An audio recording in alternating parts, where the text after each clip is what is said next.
తిన్నారు, మేమంటే మేము కాదు, మేము తినలేదని మాట్లాడుతున్నారు. మరి ఎవరు మోసం చేశారు, ఎవరు తిన్నారు? దొంగలు మేము కాదంటే మేము, కావాలంటే మేము రాజీనామా కూడా సిద్ధమని అంటున్నారు. మరి దొంగలు ఎవరు ఇక్కడ? ఎందుకు రాయలసీమకు నిధులు కేటాయించట్లేదు అనే విషయం ఎందుకు బయటకు వచ్చింది? ఇప్పుడు మీరు చేస్తున్న అభివృద్ధి ఏమీ కనిపించట్లేదా? ఓన్లీ వీటిని శంకుస్థాపనల వరకే వదిలేస్తున్నారా? అంటే మళ్ళీ అమలు విషయానికి వచ్చేసరికి ఇంకొక 5 ఏళ్ళు కావాలా మీకు? అసలు ఇంకో ఈ 2 ఏళ్లలో 2.5 ఏళ్లలో మీరు ఏం చేయబోతున్నారు రాయలసీమని? మేడం, విజయభాస్కర్ రెడ్డి గారు ఇందాక అంటూ చదువుకున్న లేరా అని. విజయభాస్కర్ రెడ్డి గారు ఉన్నారు. నేను చెప్పేది మా కాలం, నేను మా ప్రాంతంలో చాలా తక్కువ మంది చదువుకు, ఇప్పుడు అన్ని ఊర్లలో ఉన్నారు. అంటే ఇక్కడ ఏమి అందరూ క్రిమినల్సే లేరండి. రాయలసీమలో నీలం సంజీవ్ రెడ్డి గారు లాంటి ఉద్దండులు పుట్టారు. వేమన శతకం తెలియని వాళ్ళు లేదు, వేమన పద్యాలు తెలియని వాళ్ళు లేరండి. అన్నమయ్య కీర్తనలను వినని వాళ్ళు లేదు. చాలా మేధావులు, సంఘ సంస్కర్తలు, సామాజికవేత్తలు, సామాజిక సేవకులు కూడా ఇక్కడ పుట్టారు. అయితే దురదృష్టం ఏమంటే కొంతమంది రాజకీయ కాంక్షతో, అధికార కాంక్షతో అక్రమాలు, అన్యాయాలు చేయడం అలవాటయ్యారండి. ఏదో విధంగా అక్రమంగా డబ్బులు సంపాదించాలి. ఇంకా డైరెక్ట్ పేర్లు ఎందుకు కానీ నేను ఆయన విజయభాస్కర్ రెడ్డి గారికి చెప్తాను. 83లో ఎన్టీ రామారావు గారు గెలిచారు. 85లో మళ్ళీ మధ్యంతర ఎన్నికలు వచ్చి ఆయన గెలిచారు. 89 వరకు అంటే 7 ఏళ్ళు ఆయన ఉన్నారు. ఆ తర్వాత 5 ఏళ్ళు కాంగ్రెస్ ప్రభుత్వమే ఉంది. మైసూరారెడ్డి గారే హోమ్ మినిస్టర్, నాకు బాగా తెలుసు. నేను అప్పట్లో youth Congress state general secretary. మళ్ళీ 94లో ఎన్టీ రామారావు గారు వచ్చారు. 99లో చంద్రబాబు గారు నాయకత్వంలో గెలిచారు. 2004, 2009లో మళ్ళీ, అంటే ఇక్కడ 10 ఏళ్ళు తెలుగుదేశం చేస్తే మళ్ళీ 10 ఏళ్ళు రాజశేఖర రెడ్డి గారు ఉన్నారు.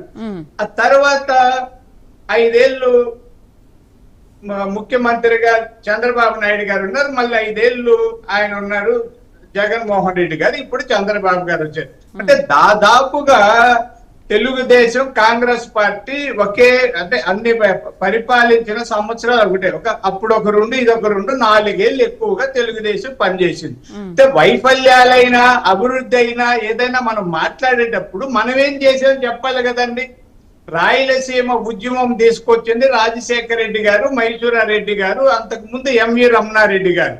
రాయలసీమ ఉద్యమం చేసిన తర్వాత 89లో అధికారం వచ్చిందండి కాంగ్రెస్ పార్టీకి. ఎక్కడ ఏం చేశారో చెప్పండి.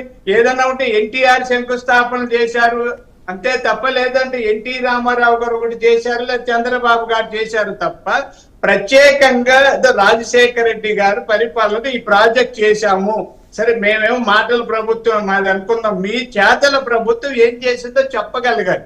అంటే ఇక్కడ ఏమైందంటే అండి, సులభంగా రాజకీయాల్లో ఏంటంటే కులాలను రెచ్చగొట్టడం చాలా సులభమైన రాజకీయం. హింసను చేస్తే ఒక ఊరి మీద ఎవరో ఒకడు కొట్టొస్తే ఆ ఊరంతా మారిపోతారు. ఇది బాగా అలవాటైన పార్టీ వైఎస్ఆర్ పార్టీ అండి. ఎందుకంటే దాని పునాదులు నేను చెప్పాను, నేను కూడా ఉన్నానండి. విజయభాస్కర్ రెడ్డి గారు అప్పుడు చేసేటప్పుడు నాకు తెలుసు, ఇవన్నీ నాకు తెలుసు. అయితే చెప్తాను మేడం, నేను తెలుగుదేశం అధికార ప్రతినిధిగా ప్రతిపక్షంలో ఉన్నప్పుడు ఒకసారి ఒక సవాల్ చేశాను పెద్దిరెడ్డి రామచంద్రారెడ్డి గారితో. అన్నా, నేను మీ ఊరికి వస్తాను, ఒంటరిగా పల్లె వెలుగు బస్సులో వస్తానని చెప్పాను. సరే, ఆయన ఎవరు పట్టించుకోకుండా ఒక రోజు వెళ్ళి ఆంధ్రజ్యోతి, అంటే అబ్బాయి పేరుద్దుగా నా కారు ఎక్కడ పెట్టి స్కూటర్లో తిరిగానండి సాయంత్రం వరకు ఒక్కడనే. దమ్మంటే అదండి, దమ్ముంటే రండి మాట్లాడు. సరే సుధాకర్ గారు, ఇప్పుడు టెండర్ల ప్రక్రియ గురించి ఒకటే చర్చ జరుగుతోంది. అహోబిలంలో టెండర్ల ప్రక్రియలో నిజంగా అవకతవకలు జరగాయా లేక? ఎందుకంటే అవకతవకలు జరగలేదు అని అంటున్నారు. ఇప్పుడు ఇద్దరు మాజీ ఎమ్మెల్యే ఇద్దరు ఏంటంటే అసలు నేనంటే నేను కాదు అని అంటున్నారు, సవాల్ విసురుకున్నారు, రాజీనామా చేస్తానని చెప్పి మాట్లాడుతున్నారు. మరి ఎవరు అహోబిలంలో టెండర్ల ప్రక్రియలో ఎవరు తినకపోతే అసలు ఎవరు ఈ అవకతవకలు ఎవరు పాల్పడ్డారు? దీని గురించి ఏమంటారు? దీని గురించి పెద్ద చర్చ జరుగుతోంది కదా. అవును మేడం, ఈ అక్రమాలు అన్యాయాలు ఎక్కడ జరిగినా దానికి అధికారికంగా విచారణ జరపాలి. తెలుగుదేశం పార్టీ ఎమ్మెల్యే తిని ఉంటే, తప్పు చేసి ఉంటే ఖచ్చితంగా చంద్రబాబు నాయుడు గారు ఆ మీద చర్యలు తీసుకుంటారండి. ఇప్పుడు మీరు చూడండి, మొన్న సచివేడికి వచ్చారు చంద్రబాబు నాయుడు గారు. అక్కడ తమిళనాడు బార్డర్ లో చాలా అక్రమంగా ఇసుక అవన్నీ తరలిస్తున్నది ఆయన దృష్టికి వస్తే వెంటనే కలెక్టర్ గారిని, ఎస్పీ గారిని వాళ్ళు పిలిచి ఇంకొక ఒక్క ఫలం అంటే ఒక పిడికుడు ఇసుక అక్కడ పోయినా మిమ్మల్ని ఇద్దరు సస్పెండ్ చేస్తానని చెప్పి వెళ్ళారు. అలాగే మా జీడి నెల్లూరు నియోజకవర్గంలో కూడా జరుగుతుంటే ఆయన చెప్పారు. ఇక్కడ కూడా తిరుపతిలో కొంత అవకతవకలు జరిగి ఆరోపణలు వస్తే చంద్రబాబు నాయుడు గారు మొన్న వచ్చినప్పుడు తిరుపతికి మా పార్టీ వాళ్ళని వార్నింగ్ ఇచ్చారు, ఎక్కడ కూడా అరాచకాలు దౌర్జన్యాలు చేయకూడదని. ఇది చంద్రబాబు నాయుడు గారి రాజకీయం.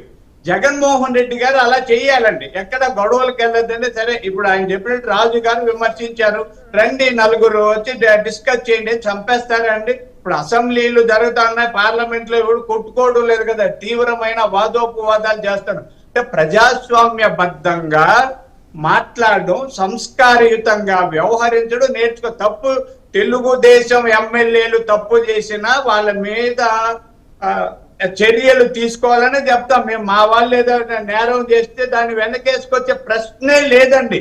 చంద్రబాబు నాయుడు గారు ఎవరిని ప్రశ్నించరు. చూడండి, మా సత్యవేడి ఎమ్మెల్యే మీద చిన్న ఆరోపణ వచ్చింది, ఆదిమూలం గారి మీద, ఆయన పార్టీని సస్పెండ్ చేశారు. జగన్మోహన్ రెడ్డి గారు ఎప్పుడైనా చేశారా? డ్రైవర్ ని చంపి డోర్ డెలివరీ చేసినా సస్పెండ్ చేశారా? వాళ్ళతో తిరుగుతారు. ఎవరినైనా చంద్రబాబు నాయుడు గారు లేదా కూటమి ప్రభుత్వంలో పవన్ కళ్యాణ్ గారు కానీ ఎవరైనా కానీ విలువలు కలిగిన రాజకీయాలు చేస్తున్నామండి, ప్రజాస్వామ్యబద్ధంగా వ్యవహరిస్తున్నాం. అది వైఎస్ఆర్ పార్టీ వాళ్ళు కూడా ఆచరిస్తే మరింతగా అభివృద్ధి చేయడానికి వీలుంటది. అలా ఇలా అరాచకాలే మాకు రాజకీయం అనుకుంటే పోలీసులు ఆ పని చేయాల్సి వస్తుందండి. రైట్. వేణుగారు, రైజింగ్ రాయలసీమ కూటమి ప్రభుత్వ లక్ష్యం అని చెప్తున్నారు. ఇంతకుముందు సుధాకర్ గారిని అదే అడిగాను, మిమ్మల్ని అదే